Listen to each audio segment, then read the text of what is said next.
తర్వాత జనసేన 21 స్థానాలు పొందినటువంటి జనసేన 21 అసెంబ్లీ స్థానాలు, 2 పార్లమెంట్ స్థానాల్లో వాళ్ళు పోటీ చేయడం జరిగింది.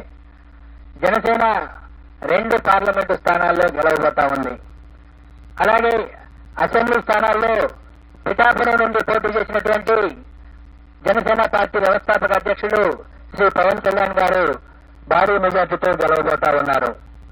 అలాగే ఆ పార్టీలో మరొక ముఖ్య నాయకుడైనటువంటి శ్రీ నాదెండ్ల మనోహర్ గారు గుంటూరు జిల్లా తెనాలి నుండి గెలవబోతా ఉన్నారు. తర్వాత తెలుగుదేశం పార్టీ విషయానికి వస్తే తెలుగుదేశం పార్టీ అధ్యక్షులు రాష్ట్ర మాజీ ముఖ్యమంత్రి నారా చంద్రబాబు నాయుడు గారు కొత్తూరు నియోజకవర్గం నుండి భారీ మెజార్టీతో గెలవబోతా ఉన్నారు. అలాగే వారి తనయుడు మాజీ మంత్రి శ్రీ నారా లోకేష్ మంగళగిరి నుండి గెలవబోతా ఉన్నారు. అలాగే నటులు శ్రీ నందమూరి బాలకృష్ణ గారు హిందూపురం నియోజకవర్గం నుండి మంచి మెజారిటీతో గెలవబోతా ఉన్నారు. ఈ విధంగా ప్రతిపక్ష పార్టీలకు సంబంధించి ముఖ్య నాయకుల విషయాన్ని చూసుకున్న తర్వాత ఆంధ్రప్రదేశ్ అధికారంలో ఉన్నటువంటి వైఎస్ఆర్ కాంగ్రెస్ పార్టీ యొక్క మంత్రివర్గంలో అనేక మంది మంత్రివర్గ సభ్యులు తీవ్రమైనటువంటి పోటీ ఎదుర్కొంటున్నారు. కొద్దిమంది ఓటమి చవిచూడబోతా ఉన్నారు. ఇందులో ముఖ్యంగా మనం ఆంధ్రప్రదేశ్ ముఖ్యమంత్రి శ్రీ వైఎస్ జగన్మోహన్ రెడ్డి గారు పులివెందుల అసెంబ్లీ నియోజకవర్గం నుండి భారీ మెజార్టీతో గెలవబోతా ఉన్నారు. అలాగే సిదిరి అప్పలరాజు గారు ప్రస్తుత మంత్రి పలాస నుండి ఓటమి చవిచూడబోతా ఉన్నారు. అలాగే ధర్మాన ప్రసాదరావు గారు శ్రీకాకుళం అసెంబ్లీ నియోజకవర్గం నుండి వారు గట్టి పోటీ ఎదుర్కోబోతున్నారు. నేను ఎక్కడైతే గట్టి పోటీ అని సంబోధిస్తానో అక్కడ మా మార్జిన్ ఆఫ్ ఎర్రర్ ఏదైతే ఉంటుందో +/- 3% లోబడి ఫలితం ఉండే అవకాశం ఉంటుంది. కాబట్టి +/- 3% ఉన్న దగ్గర నేను గట్టి పోటీ అని సంబోధించడం జరుగుతుంది. అలాగే పీడిక రాజన్న దొర సాలూరు అసెంబ్లీ నియోజకవర్గం నుండి గెలుపొందబోతా ఉన్నారు. అలాగే బొత్స సత్యనారాయణ గారు ప్రస్తుత మంత్రి, మాజీ పిసిసి అధ్యక్షులు చీపురుపల్లి అసెంబ్లీ నియోజకవర్గం నుండి మంచి మెజారిటీతో గెలుపొందబోతా ఉన్నారు.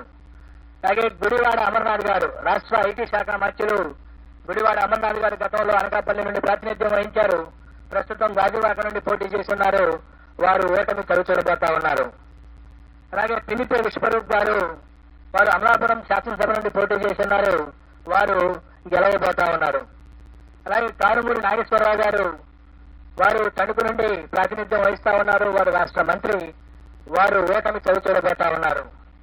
అలాగే చెల్లిపోయిన వేణుగోపాల్ గారు రాజమండ్రి రూరల్ నుండి ప్రాతినిధ్యం వహిస్తా ఉన్నారు. మంత్రి. వారు కూడా ఓటమి చవిచూడబోతా ఉన్నారు. దాడిశెట్టి రాజా వారు తొలి అసెంబ్లీ నియోజకవర్గం నుండి ప్రాతినిధ్యం వహిస్తా ఉన్నారు. వారు గెలవబోతా ఉన్నారు. అలాగే కొట్టు సత్యనారాయణ రాష్ట్ర దేవాదాయ ధర్మాదాయ శాఖ మంత్రులు వారు తాడేపల్లిగూడెం నుండి వారు పోటీ చేసి ఉన్నారు. వారు ఓటమి చవిచూడబోతా ఉన్నారు. అలాగే శ్రీమతి తానేటి వనిత ప్రస్తుత ఆంధ్రప్రదేశ్ యొక్క హోంశాఖ మంత్రులు వారు గోపాలపురం నుండి గెలవబోతా ఉన్నారు స్వల్ప ఆధిక్యతతో. అలాగే జోగి రమేష్ గారు ప్రస్తుత రాష్ట్ర మంత్రి.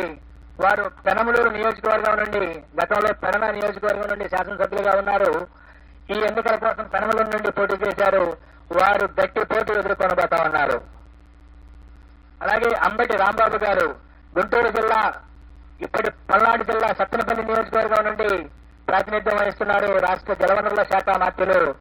వారు గట్టి పోటీ ఎదుర్కొనబోతా ఉన్నారు. అలాగే శ్రీమతి విడుదల రజని గతంలో చిలకలూరుపేట నియోజకవర్గం నుండి ప్రాతినిధ్యం వహించారు. ప్రస్తుతం గుంటూరు పశ్చిమ నియోజకవర్గం నుండి పోటీ చేస్తున్నారు. వారు గట్టి పోటీ ఎదుర్కొంటున్నారు. స్వల్ప తేడాతో ఓటమి చవిచూసే అవకాశం ఉంది. శ్రీ మేరుగ నాగార్జున గారు గతంలో గుంటూరు జిల్లా వేమూరు నియోజకవర్గం నుండి ప్రాతినిధ్యం వహించారు. ప్రస్తుతం ప్రకాశం జిల్లా సంతనూతలపాటి నుండి పోటీ చేస్తున్నారు. వారు గట్టి పోటీ ఎదుర్కొంటున్నారు. వారు స్వల్ప ఆధిక్యతతో గెలిచేటువంటి అవకాశం ఉంది. అలాగే ఆదిమూలపు సురేష్ గారు గతంలో విద్యాశాఖ మంత్రిగా పట్టణాభివృద్ధి శాఖ మంత్రిగా పనిచేస్తున్నారు. వారు ప్రస్తుతం కొండేపి అనేటువంటి నియోజకవర్గం నుండి పోటీ చేస్తున్నారు. వారు స్వల్ప ఓట్ల తేడాతో ఓటమి చవిచూసే అవకాశం ఉంది. అలాగే తాకాని గోవర్ధన్ రెడ్డి గారు ప్రస్తుత రాష్ట్ర వ్యవసాయ శాఖ మంత్రులు సర్వేపల్లి నుండి పోటీ చేస్తా ఉన్నారు. వారు గెలిచేటువంటి అవకాశం ఉన్నది. అలాగే బుగ్గన రాజేంద్రనాథ్ రెడ్డి గారు ఆర్థిక శాఖ మంత్రులు వారు కర్నూలు జిల్లా డోన్ నుండి ప్రాతినిధ్యం వహిస్తా ఉన్నారు. వారు గెలిచే అవకాశం ఉన్నది. అలాగే కె అహ్మద్ బాషా గారు రాష్ట్ర ఉప ముఖ్యమంత్రి కడప అసెంబ్లీ నియోజకవర్గం నుండి పోటీ చేస్తా ఉన్నారు. వారు ఈ ఎన్నికల్లో స్వల్ప ఆధిక్యతతో గెలిచే అవకాశం ఉన్నది. శ్రీ పెద్దిరెడ్డి రామచంద్రారెడ్డి గారు సీనియర్ మంత్రివర్యులు పొంగనూరు అసెంబ్లీ స్థానం నుండి ప్రాతినిధ్యం వహిస్తా ఉన్నారు. వారు ఈ ఎన్నికల్లో భారీ మెజార్టీతో గెలిచేటువంటి అవకాశం ఉన్నది. అలాగే శ్రీమతి ఉషశ్రీ చరణ్ అనంతపురం జిల్లా పెనుగొండ నుండి పోటీ చేస్తా ఉన్నారు. వారు అతి స్వల్ప తేడాతో ఓటమి చవిచూసేటువంటి అవకాశం ఉన్నది. అలాగే గుమ్మనూరు జయరాం గారు వారు వైఎస్ఆర్ కాంగ్రెస్ పార్టీ వైఎస్ జగన్మోహన్ రెడ్డి గారి మంత్రివర్గంలో మంత్రిగా ఉంటూ సీట్ల సర్దుబాటులో వైఎస్ఆర్ కాంగ్రెస్ పార్టీ నుండి బయటికి వెళ్లి తెలుగుదేశం పార్టీలో చేరి అనంతపురం జిల్లా గుంతకల్లి నుండి పోటీ చేయడం జరిగింది. తెలుగుదేశం పార్టీ అభ్యర్థిగా వారు గుంతకల్లి నుండి ఓటమి చవి చూడనున్నారు. అలాగే శ్రీమతి ఆర్కే రోజా ప్రముఖ సినీ నటి అండ్ మంత్రివర్యురాలు వారు చిత్తూరు జిల్లా నగరి నియోజకవర్గం నుండి ఓటమి చవి చూడబోతా ఉన్నారు. అలాగే మరికొన్ని కీలకమైనటువంటి నియోజకవర్గాల యొక్క ప్రస్తావన కూడా చేయాలి. అచ్చెన్నాయుడు గారు తెలుగుదేశం పార్టీ యొక్క రాష్ట్ర అధ్యక్షులు, ఆంధ్రప్రదేశ్ అధ్యక్షులు, వారు టెక్కలి నియోజకవర్గం నుండి స్వల్ప ఆధిక్యతతో విజయం సాధించబోతా ఉన్నారు. అలాగే వల్లభనేని వంశీ గత 2 సంవత్సరాలుగా కొన్ని వివాదాల కారణంగా ప్రముఖంగా వార్తల్లో వచ్చిన వ్యక్తి గన్నవరం నుండి శాసనసభ్యుడిగా ప్రాతినిధ్యం వహిస్తా ఉన్నారు. ఈసారి కూడా వల్లభనేని వంశీ గన్నవరం నుండి గెలుపొందనున్నారు. అలాగే తమ్మినేని సీతారాం గారు ఆముదాల వలస నుండి ప్రాతినిధ్యం వహిస్తా ఉన్నారు. వారు ఆంధ్రప్రదేశ్ శాసనసభ స్పీకర్ గా ఉన్నారు. వారు కొద్ది ఓట్ల తేడాతో ఓటమి చవి చూసేటువంటి అవకాశం ఉన్నది. అలాగే రఘురామకృష్ణరాజు గారు, కనుమూరి రఘురామకృష్ణరాజు గారు ప్రస్తుతం నర్సాపురం నుండి ఎంపీగా ఉంటూ ఇటీవల తెలుగుదేశం పార్టీలో చేరి ఉండి నుండి శాసనసభకు పోటీ చేయడం జరిగింది. వారు ఉండి నుండి గెలుపొందబోతా ఉన్నారు. అలాగే బూడి ముత్యాల నాయుడు గారు వారు ప్రస్తుతం ఆంధ్రప్రదేశ్ ఉప ముఖ్యమంత్రిగా ఉన్నారు. వారు అనకాపల్లి నుండి గతంలో వారు మాడుగురు నుండి శాసనసభ్యులుగా ఉన్నారు. ఈ ఎన్నికల్లో అనకాపల్లి నుండి పార్లమెంటు సభ్యులుగా పోటీ చేస్తున్నారు. వారు భారతీయ జనతా పార్టీ అభ్యర్థి సీఎం రమేష్ చేతిలో ఓటమి చూడనున్నారు. అలాగే వైఎస్ఆర్ కాంగ్రెస్ పార్టీ యొక్క ముఖ్య నాయకులు శ్రీ విజయసాయి రెడ్డి గారు వారు నెల్లూరు పార్లమెంటు నుండి పోటీ చేయడం జరిగింది. వారు నెల్లూరు పార్లమెంటు నుండి ఓటమి చవిచూడబోతా ఉన్నారు. రాష్ట్రంలో హోరాహోరీ పోటీ జరిగినటువంటి పార్లమెంటులో అమలాపురం పార్లమెంటు, రాజమండ్రి పార్లమెంటు, నర్సరావుపేట పార్లమెంటులో ఫలితం కేవలం 2 లేదా 3% లోబడి ఉండబోతా ఉంది.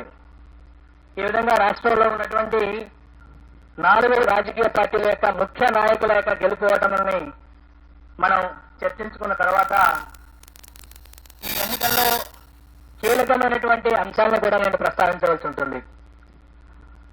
తెలుగుదేశం పార్టీ గత 5 సంవత్సరాల నుండి ప్రతిపక్షంలో ఉన్న కారణంగా గత ఎన్నికల్లో 2019 శాసనసభ ఎన్నికల్లో చరిత్రలో ఎప్పుడు లేని విధంగా 10% మించినటువంటి ఓట్ల తేడాతో ఓడినటువంటి కారణంగా పొత్తు తప్పదు అని తెలుసుకున్నటువంటి పార్టీ నాయకత్వం జనసేన పార్టీని పొత్తులోకి ఆహ్వానించడం, ఆ తర్వాత కూడా గెలుపుకు కేవలం జనసేన మాత్రమే కాదు మరొక బలమైనటువంటి రాజకీయ పక్షం యొక్క అవసరం ఉన్నదని తెలుసుకొని భారతీయ జనతా పార్టీతో కూడా చివరి వరకు పొత్తు కోసం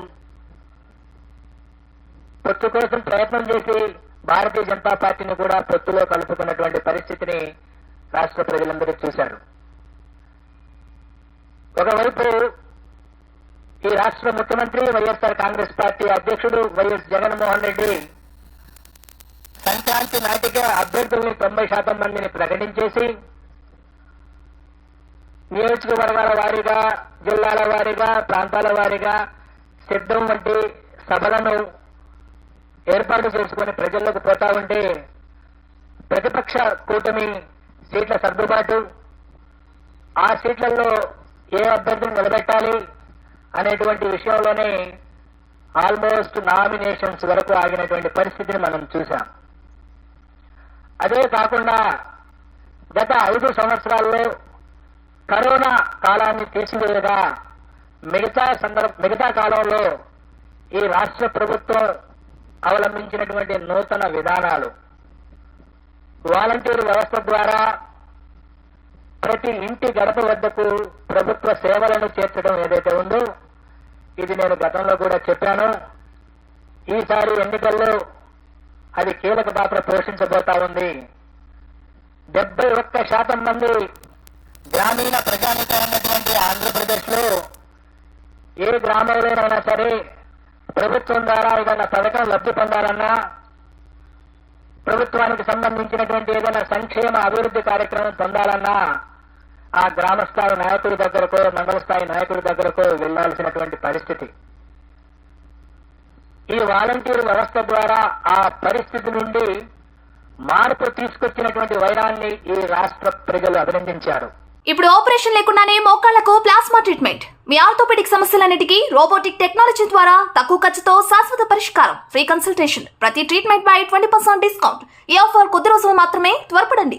V9 హాస్పిటల్స్ 9281465842.